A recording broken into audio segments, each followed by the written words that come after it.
Nous sommes à Génézareth. Les foules accourent de toutes parts auprès de Jésus, qui vient de nourrir 5000 personnes et qui multiplie les guérisons. Des pharisiens et quelques scribes venus de Jérusalem sont présents. Étrangers à la joie du peuple, ils sont outrés de voir que certains disciples prennent leur repas sans se laver les mains. De quoi tomber des nues, en effet. Nourrir une polémique contre Jésus. Que fait-il des traditions des anciens? Frères et sœurs, la réplique est fulgurante. Jésus ne tolère pas d'être accusé de laxisme.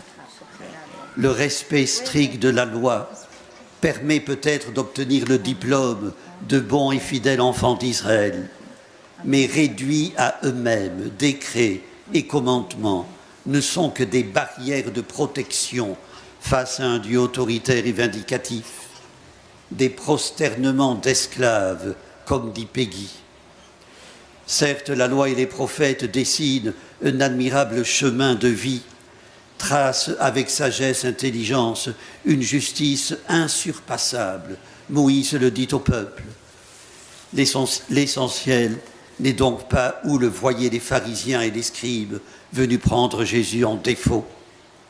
Il s'agit bien plus que de respecter les règles de purification avant les repas et de s'attabler avec des impurs, des exclus. Jésus n'est pas opposé aux traditions, aux ablutions rituelles, mais il refuse d'en faire une obligation mécanique.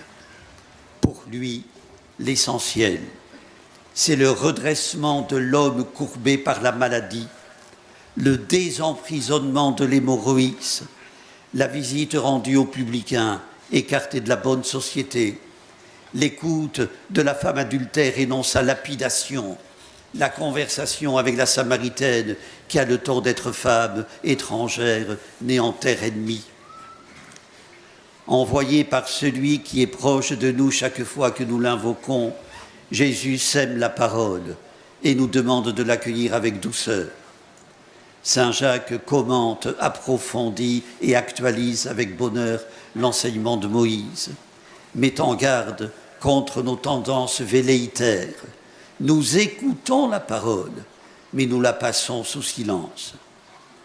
Devant Dieu notre Père, un comportement religieux pur et sans souillure, écrit l'apôtre, c'est de visiter les orphelins et les veuves dans leur détresse et de se garder sans tâche au milieu du monde. Rien de plus net. Frères et sœurs, l'innovation n'est pas interdite. Seuls ou en communauté, multiplions des gestes d'amour, de solidarité, de justice. Allons vers les îlots de solitude, porteurs de notre amitié, de notre secours. Au soir d'une journée de récollection au cours de laquelle les participants avaient réfléchi à l'actualité de l'Évangile, un prêtre rapporte qu'un ouvrier, père de 5 enfants, s'approcha accompagné de sa fille aînée. Élève de terminale, et l'aspirait à devenir médecin sans frontières. Je laisse la parole à son père. Chaque été, ne pouvant pas prendre de vacances, nous accueillons 2 ou 3 enfants envoyés par le Secours catholique. Il y a 1 an, nous avons reçu une petite Cambodgienne de 14 ans qui n'avait pas de père et que sa mère rejetait. Elle est restée avec nous.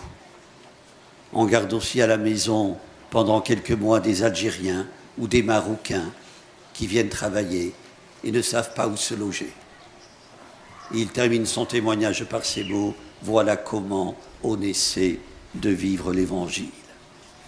Bel exemple de comportement religieux. Frères et sœurs, c'est aujourd'hui le 29 août.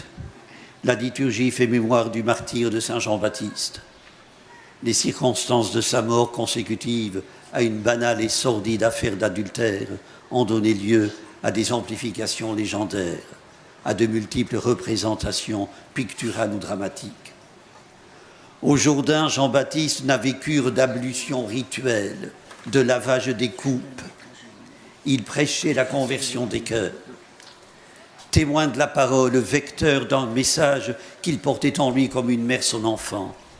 Jean-Baptiste a donné l'exemple d'une parfaite lisibilité entre ce qu'il disait et ce qu'il faisait, entre la mission reçue et la mission remplie.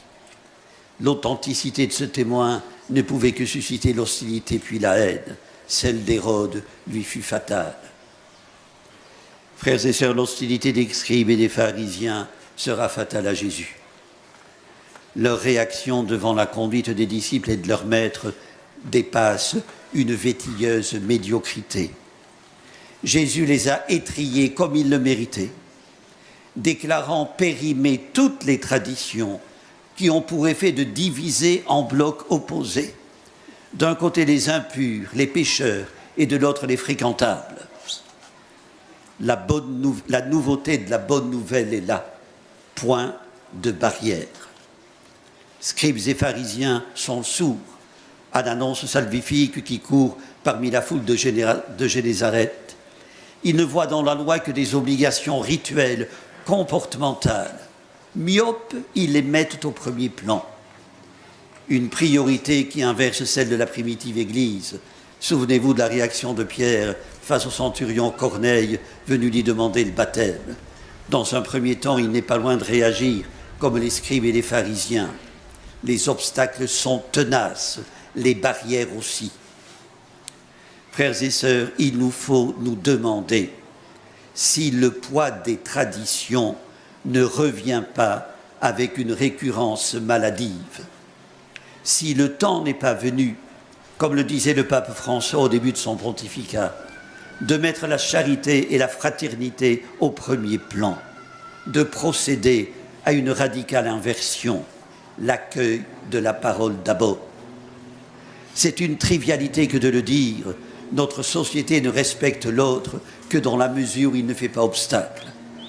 Pensons à tous ceux qui sont poursuivis parce qu'ils ont osé faire entendre la voix de la justice et de la morale. Ils donnent chair à la parole de Dieu. Frères et sœurs, il est de notre devoir de multiplier leurs témoignages. Le seul évangile, la seule bonne nouvelle que beaucoup de pauvres liront, disait Don Helder Camara, ce sera notre quotidien de croyants à inscrire sur nos tablettes. Amen. Prions le Seigneur.